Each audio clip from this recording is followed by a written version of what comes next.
국내 이슈가 뉴스를 바꿉니다. 세상을 깨우는 황보선의 출발 새아침.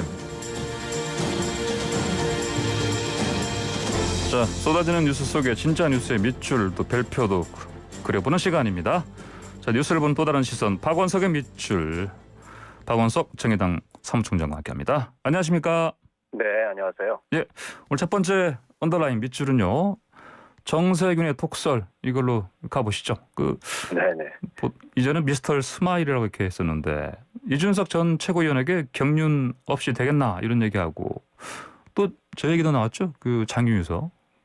네네, 그렇죠. 윤석열 전 총장한테는 수신자가 해라 이랬고 이런 모습 어떻게 보십니까? 아무래도 이제 정세균 전 총리께서 예. 지금 이제 대권 행보를 시작하셨잖아요. 예. 대권 행보를 시작하시면서 결국에는 이제 정치적 이제 존재감을 끌어올려야 되는 상황이고, 예.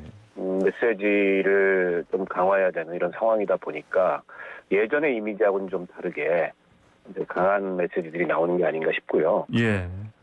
다만 이제 그동안에 이제 정세균 총리가 가져왔던 이미지, 굉장히 좀 포용력이 있고 합리적이고 온화한 그런 이미지가 상당한 강점이거든요. 예. 근데 오히려 그런 강점을 살리는 방향에서 이제 메시지 정리가 돼야 되는데, 예. 그런 이미지와는 조금 다른 이미지가 예. 보여지면 이게 이제 메시지에 약간 혼선이 있을 수도 있겠다 이런 생각이 들고요. 특히 지금 국민의힘 이제 당권 경쟁이 진행이 되고 있고 이준석 후보의 돌풍이 상당히 화제가 되고 있지 않습니까? 예.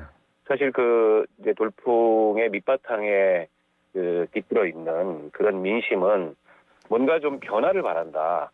이 정치권이 너무 정체돼 있고 이른바 이제 올드보이들의 예. 그런 무대가 돼 있다 보니까는 그보다는 좀 우리 정치에 새로운 변화를 가져올 수 있는 그런 세대 또 그런 감각 이런 것들에 대한 목마름이 예. 국민들 가운데 있는 거거든요. 예. 거기다 이제 장유유서 물론 이제 장유유서 때문에 안 된다 이렇게 화법을 말씀하신 건 아니고 전체를 다 보라 이렇게 얘기하셨는데. 그렇죠. 이제 국민의힘 내부에 이런저런 걱정들이 있을 거다. 예. 장유유서라는 우리 문화 때문에 쉽지 않을 수 있다 이런 식의 코멘트를 한 건데 예. 그러나 어쨌든 장유유서라는 다소는 이제 그 세대 권위주의가 깃들어 있는 그런 메시지가 나가다 보니까 정치를 나이 순으로 하는 거냐 그러면 뭐 경륜만 있으면 정치를 잘하는 거냐 경륜이 지금까지 풍부해서 우리 정치가 지금 이런 상황인 거냐 국민들한테 이렇게 만족감이나 효능감을 못 주는 거냐 이런 식의 반론에 직면하게 되는 거죠. 예. 그런데다가 예. 지금 상대적으로 국민의힘의 젊은 주자 돌풍이 일어나면서 바로 직전에 있었던 민주당 전당대회하고 많이 대비가 되고 예. 오히려 민주당이 과거에는 좀 더 젊은 정당이었는데 꼰대 정당이 돼가는 거 아니냐 이런 시선들이 있는데 이제 그런 시선을 더 강화시킬 수 있어서 예. 저는 조금 이제 좀 실언이 아닌가 싶습니다. 알겠습니다. 이게 정치권에서 이준석 후보 돌풍에 담긴 그 여론의 갈증, 방금 말씀하시는 민심 같은 거요. 이걸 좀 네네. 그 저변을 봐야 되는데 네. 여당이 이거 잘 하고 있나요 보니까 어떻게 보십니까? 여당은 아마 약간의 경계심과 우려 같은 게 큰 것 같아요. 네. 아무래도 이제 정치는 상대가 있는 게임이기 때문에 예. 결국 이제 상대가 잘하느냐 못하느냐. 상대가 잘하게 되면 상대적으로 우리가 조금 좀 부족해 보이고 예. 상대가 못하게 되면은 우리가 뭐 별게 없더라도 국민들의 선택을 받을 수 있는 게 이 정치 과정인데 지금 굉장히 보수적인 정당이었던 이 국민의힘에서 저런 이제 젊은 영선 초선들의 예. 전당대회의 아주 치열한 경쟁과 또 그 가운데 이제 이준석 후보의 돌풍 이런 걸 보면서 상대적으로 민주당이 좀 더 어떻게 보면 늙은 정당이 된 듯한 꼰대 정당이 된 듯한 네. 이런 그 분위기가 형성이 돼 있어요. 그런 거에서 굉장히 우려하는 것 같고 예. 저게 그냥 과정의 돌풍에 그치지 않고 만약 이준석 후보가 당선이 된다면 예. 아마 그 충격은 국민의힘 내부에 그치지 않을 거라고 저는 생각을 합니다. 예. 당장의 각 당은 대선 전략을 처음부터 다시 짜야 될 거고요. 예. 그리고 특히 이제 그 영남을 중심으로 한 그런 그 과거에 보수 정당을 상징했던 그런 60, 70 세대의 정치는 아마 이제 역사의 뒤안길로 예. 퇴장을 하게 되지 않을까 싶고 특히 586 기득권으로 대표되는 지금의 예. 민주당을 중심으로 한 이 주류 정치, 또 어떻게 보면 살아있는 화석 같은 그런 이미지가 될 수 있기 때문에 정치권에 격변이 오는 거고 거센 세대 교체에 도전을 받게 될 텐데 예. 그런 점들이 이제 준비가 여러 가지로 안 돼 있는 거죠. 그런 점을 굉장히 경계하고 우려하는 게 아닌가 싶습니다. 예, 알겠습니다. 말씀하신 대로 지금 뭐 당 대표가 실제로 되면 정말 그 폭풍이 굉장할 것 같은데 그렇죠. 만약 안 되더라도 지금 어떤 이런 인기, 어떤 이런 현상 이런 것이 앞으로 이런 이제 국민의힘의 어떤 당권 경쟁만이 아니고요. 네네. 그 장기적으로 이 대권 구도에도 영향을 줄 수 있을까요? 저는 충분히 줄 수 있다고 생각을 하고요. 예. 우리 정치에서 늘 세대 교체가 화두였습니다만 예. 세대 교체가 제대로 돼 본 적이 별로 없어요. 특히 이제 87년 민주화 이래로 과거에 YSDJ 두 전직 대통령께서 예. 40대 기술론을 들고서 파격적인 어떤 세대 교체를 실험했던 이후로 별다른 세대 교체가 돼본 적이 없습니다.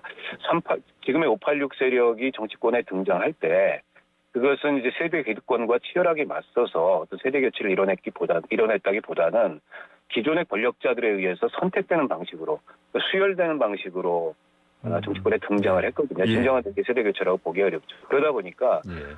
전체적으로 이게 정치가 기득권화되고 보수화되고 그리고 노쇠화되는 그런 경향이 분명히 있거든요. 예. 때문에 시대는 시시각각 이렇게 빠르게 변화하고 있고 새로운 물결이 산업부터 시작해서 문화까지 밀려오고 있는데 정치가 그에 대한 가능성이 굉장히 늦다는 거죠. 그런 면에서 새로운 감각을 갖고 새로운 어떤 시대 정신과 새로운 안목을 가진 이런 2030 세대가 정치 안으로 더 많이 들어와서 더 많은 목소리를 내고 더 많은 결정권을 행사할 수 있어야 되는데 이런 민심이 지금 투영돼 있는 거고 그거는 지금까지 그냥 예측 가능한 형태로 흘러오던 대권 구도에도 상당한 저는 충격과 변화를 가져올 수 있고 의외에 그동안에 예상하지 못했던 혹은 등장하지 않았던 예. 그런 대권 구도 혹은 그런 대선 후보의 새로운 등장의 가능성도 예. 그 과정에서 저는 예측해 볼 수 있다고 봅니다. 예, 알겠습니다. 자, 두 번째 밑줄로 넘어가겠습니다. 그러니까 발끈한 중국 이걸로 잡겠습니다.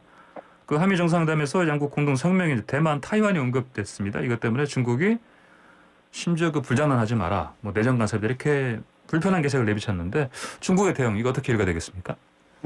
우선 뭐 예상됐던 반응이고요. 예. 그런데 지난 그 한미 정상회담의 합의문을 보면 중국을 직접 언급하지는 않았습니다. 예, 그렇죠. 애둘러 지칭했지 중국을 직접 언급하지는 않았고 예. 또 쿼드나 이 대만 해협 문제나 남중국해 문제를 언급했습니다만 그 이외에도 중국이 굉장히 민감해하는 지금 홍콩 문제라든지 신장 자치구 문제라든지 이런 언급은 빠졌어요. 예. 이게 그 직전에 있었던 미일 정상회담 합의문하고 비교를 해보면 굉장히 순화된 형태로 우리의 어떻게 보면은 곤혹스러운 이 줄타기 외교의 처지가 반영된 예. 그런 합의문이 나왔습니다. 그래서 그에 대한 중국의 반응도 미일 정상회담 합의문에 비해서는 비난의 수위 같은 것들이 굉장히 좀 떨어졌고 이제 숙제는 다음 달에 G7이 열리는데 네. 그 G7 기간 동안에 한미일 정상회담이 열립니다.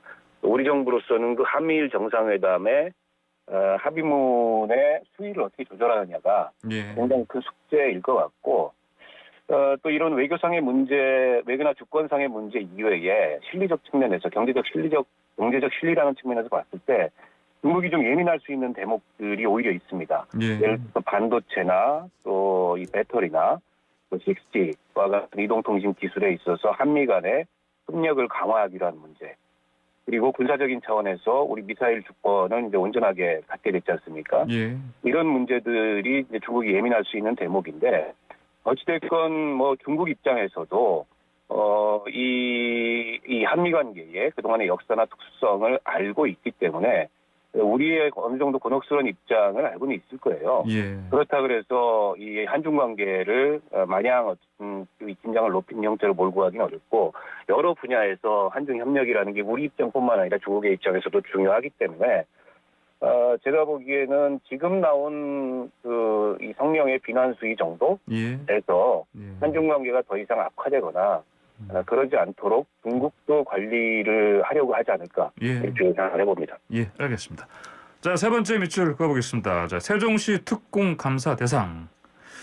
자, 세종시 유령청사 신축, 뭐 또 특별 공급 논란, 이거 관련해서 감사원의 감사 대상이다 이렇게 얘기를 했고요. 그다음에 야 3당은 공동으로 또 국정조사를 요구를 했습니다. 근데 여당은 거부하는 상황이네 보니까요. 이게 파장이 어떻게 될 것 같습니까?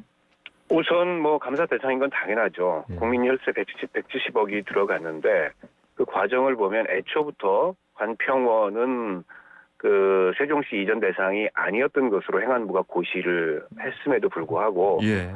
무리한 법 해석을 통해서 관세청이 그걸 추진했고 또 그걸 관리 감독해야 될 이 그 사업부지 예산 그 신축 청사 예산권을 승인하는 기재부 같은 경우에 제대로 관리 감독을 하지 않았고 네. 예.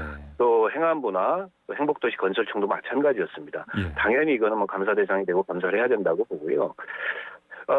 지금 이제 어제 정의당을 포함해서 야3당이 예. 그 국정조사 요구서를 제출을 했는데 이 지금 이 공무원들이나 공기업 특별공급으로 인한 부당한 이익이나 부당한 특혜 문제가 굉장히 광범위합니다. 예. 비단 관평원에 그치지 않고 최근 들어서 뭐 한전 얘기도 나오고 있고 또 중기부 얘기도 나오고 있고 여러 유형의 또 이 특혜 유형들도 폭로가 되고 있는데 예. 전체적으로 2005년도 이 행복도시 이전 추진 이후에 예. 이루어진 특별공급 전반을 한번 들여다볼 필요가 있겠다. 아, 예. 근데 그걸 들여다보려면 국회가 나서서 국정조사를 하는 방법밖에 없어요. 예. 정부가 스스로 조사하는 거에 대해서는 지난번에 LH도 그렇고 예. 국민들이 별로 신뢰가 없고 예. 또 지금 국가수사본부에서 이런 공직자들의 부동산 투기 문제를 수사를 하고 있는데 별다른 예. 성과가 없습니다. 예. 그런 면에서 봤을 때 국회가 좀 객관적으로 이 사안을 좀 폭넓게 들여다보고 예. 문제가 있다면